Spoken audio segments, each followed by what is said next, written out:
Hey guys, welcome back to my channel, and in today's video I'll be going over 4 very simple steps that I use to retain healthy natural hair in the year 2025.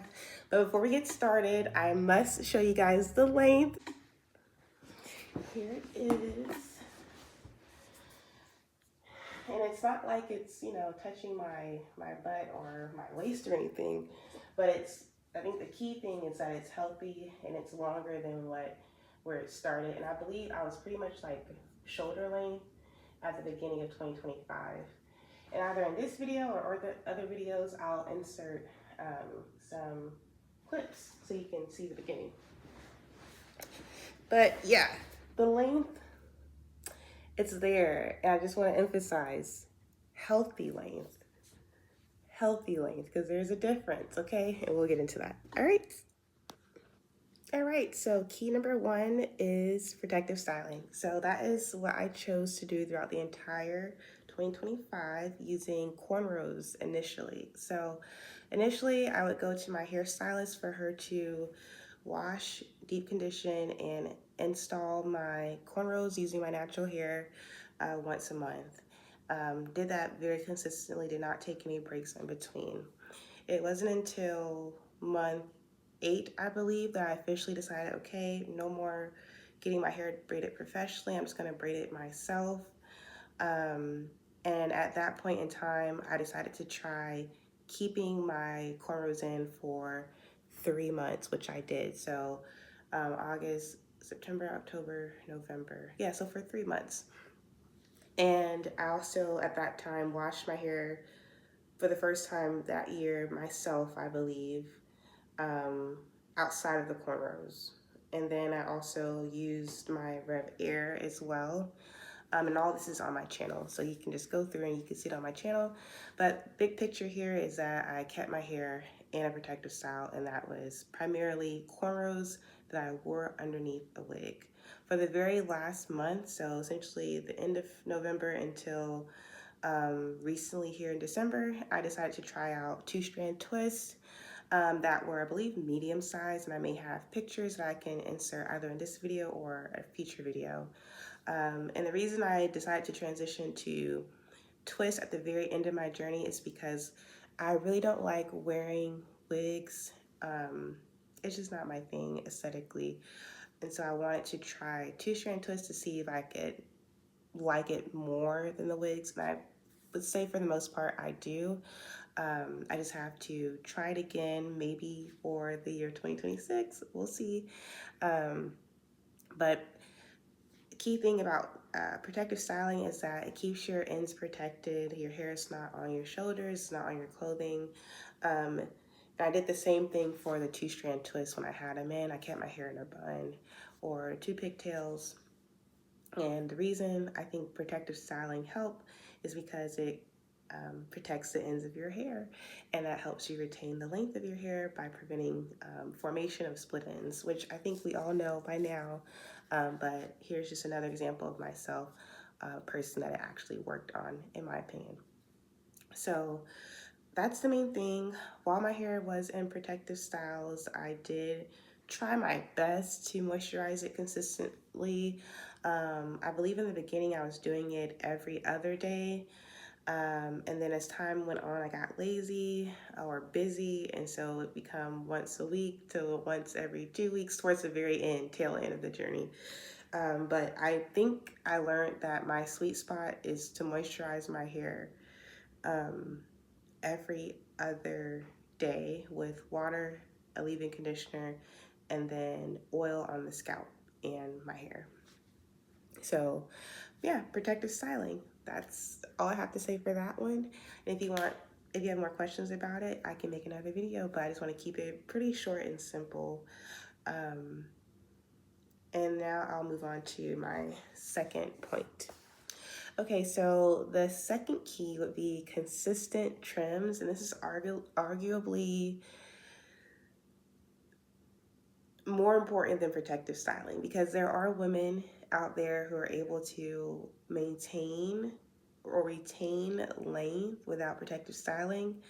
And I think if you trim your hair consistently or when needed, that will aid you in the retention process. So for me, my trim schedule was every 3 months, and it was done by my professional hairstylist once again.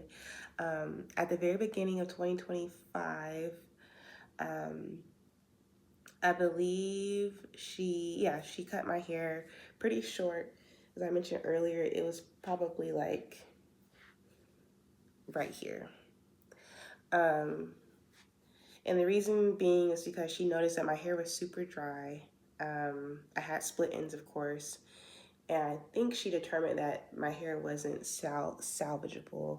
And I remember in my initial video, I had some comments stating like, I didn't see the point of you getting your hair cut, but I trusted my stylist. She said I needed it. My hair was pretty dehydrated, and the goal was kind of to give me a clean slate. And she was even hesitant to like cut off what I really needed on that first go around.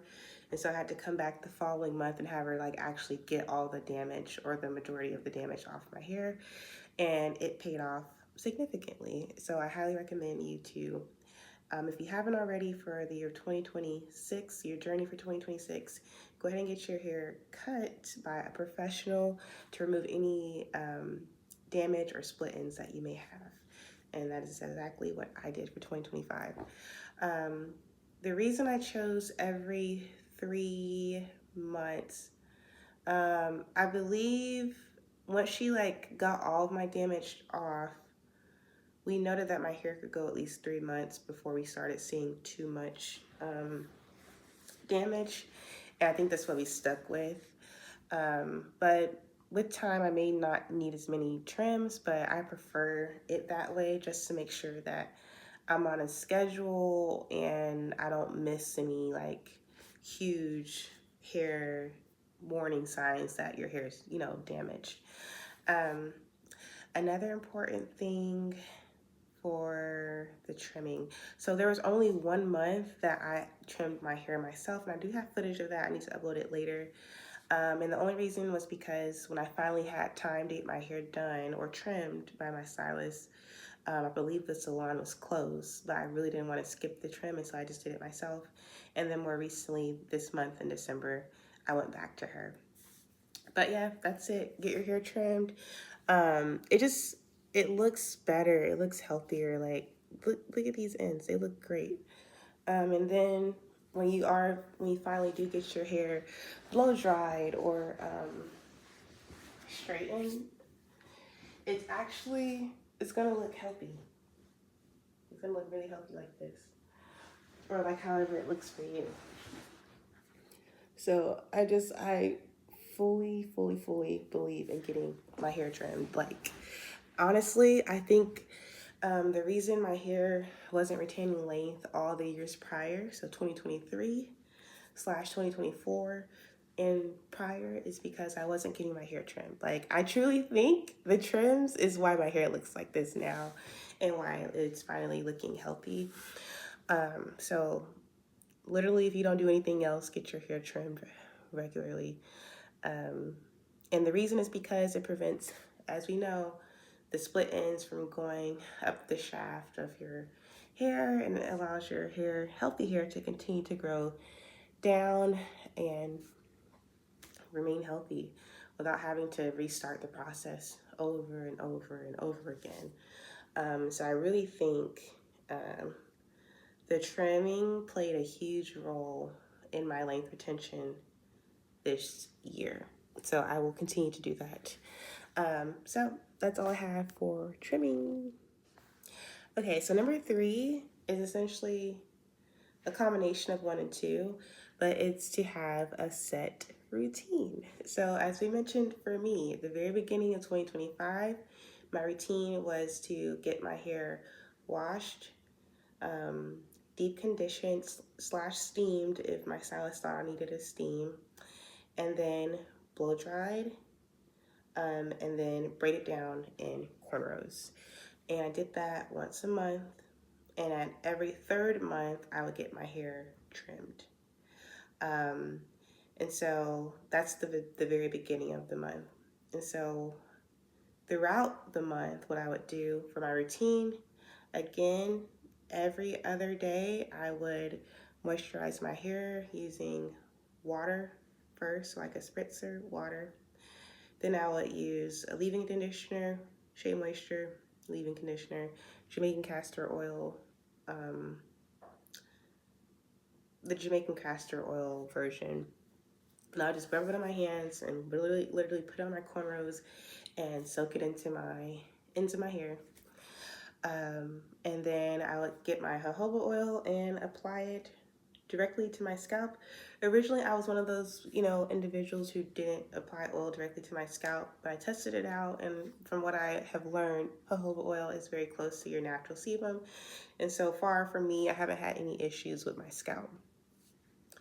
Side note, previously I did have issues with my scalp, and I required some type of antifungal medicated shampoo to get rid of it, and that cured my scalp. And after that, I never had scalp issues. And only occasionally will I use a Selsun Blue shampoo once during the wash process, just to make sure the issues don't return. But since then, my scalp has been healthy. So the point of me mentioning that is, if you notice that there's inflammation of your scalp, or there's dandruff and it's a reoccurring thing, maybe your stylist pointed it out to you like mine did, take note of it, take it seriously, go get your hair or scalp and skin checked out. And that could be like a huge transformation to your hair journey, like it was for me, because you need to have a healthy scalp to promote healthy hair growth. But back to what I was saying. Yeah, so that was my routine every other day. Like, that's like the perfect scenario. As I mentioned earlier, as time went on, my moisturization routine faltered significantly. But however, my hair still survived. So it lets you know that there's some room for flexibility if you're not always able to get it right how you would like. So that may mean sometimes you moisturize your hair once a week like I did, sometimes every 2 weeks, sometimes every 3 weeks. So it really depends. But the goal is to moisturize your hair as often as necessary. I tested mine out by simply seeing observing how long it took for my hair to get dry in between my moisturization routine. And then ultimately I decided I need to re-moisturize every other day to truly keep it moisturized. So that was part of my routine. And finally, we talked about the trimming already. So trim every 3 months for me. If you want to try that, you can try that, see how it works for you, but always go based on your professional hairstylist. Okay, so I believe that was the routine. Like, that was it. I kept it very simple intentionally. So let's move on to number 4. All right, so the fourth key that we probably don't think of, that I was hyper aware of, and that is accepting that you will not see your hair, or at least be able to run your fingers through it, style it, have fun with it, for months at a time, for a year at a time. It was a sacrifice that I was willing to make because I really wanted to retain my hair without any major setbacks. And so I call this step acceptance, the acceptance step. If you're going to go on a protective styling journey, you have to accept the fact that you won't see your loose hair for a while. How did I deal with that? I'm trying to think. This is how I dealt with it. Okay, so what I did, I would often watch other YouTubers who also protective style, who have already achieved their hair length goals of waist length and beyond, or mid-back, wherever they were, and just watch those videos quite often to get through this trying time of protective styling. And just use it as inspiration, as motivation to keep going, even though I can't enjoy my hair to the fullest how I actually want to.